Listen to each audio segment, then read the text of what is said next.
What is management and why does innovative management matter? Unit 1 from Chapter 1, Lesson 1, Part 1.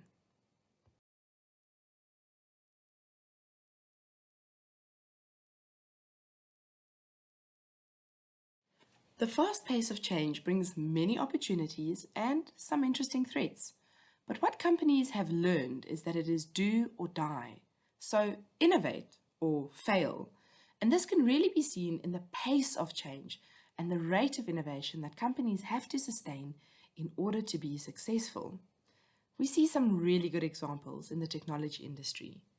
So companies like Google, Twitter, Facebook, eBay, Uber, Airbnb are constantly investing in new ideas or tweaking what they are doing in order to stay competitive. And what we see is not just innovation in terms of new product ideas, but that companies have to take a look at the processes that help them deliver on their promises. They have to invest in their people, and ultimately, if innovation isn't a value in the organization, they are prone to failing.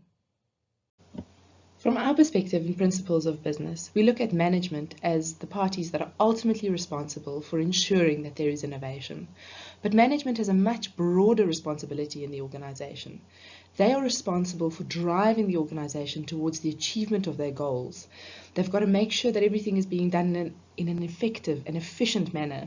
And you will hear this often in this course. They do this through planning, organizing, leading, and controlling, which are the 4 key functions of management, regardless of the industry that you are looking at. They're also responsible for achieving these things through the fine-tuning and management of organizational resources.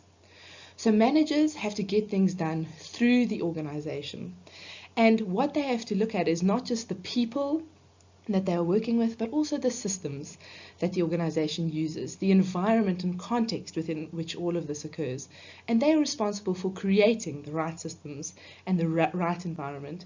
And it's very important, it's undeniably important that organizations need good managers.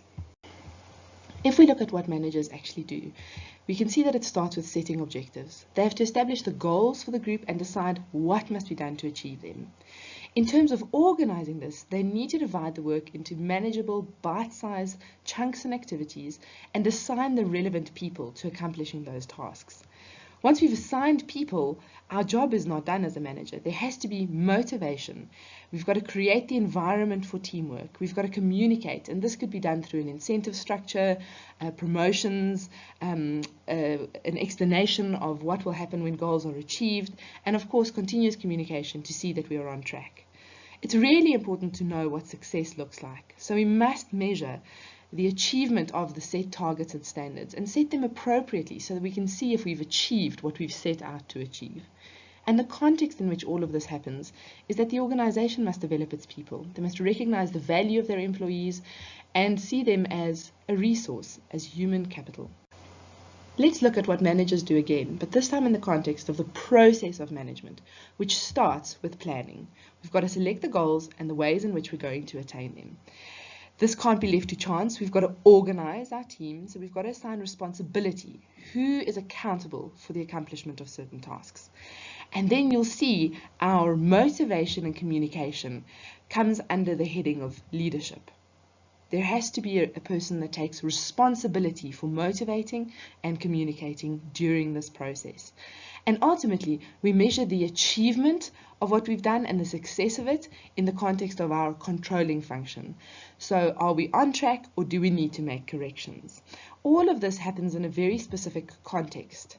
So if you look at our context, you'll see some of the things that we've already mentioned. We've got resources, and our very important resources, of course, are the staff that work for us, the financial means of the organization, raw materials that we might have, and in the context of innovation, the technology and information that is available to us.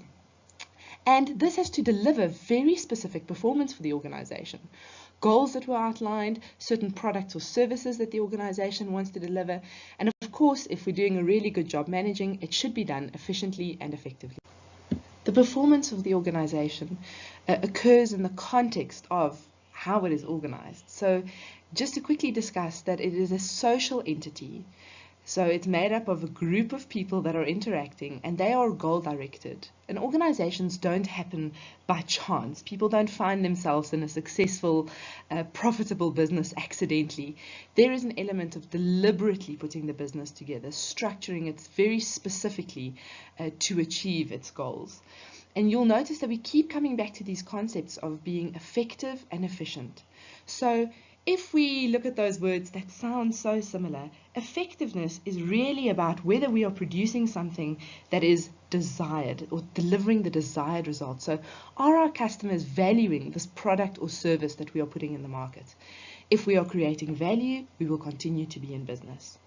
And then, are we doing it efficiently? So this is really about the utilization of resources. If we are delivering something effectively, so we are delivering, for example, an automobile to the market, and this car is very attractive and the customers really like it, but the cost of designing and manufacturing the car is so prohibitive that we cannot make a profit, then we have not done it efficiently and we will not stay in business. So the key is really to always be both effective and efficient.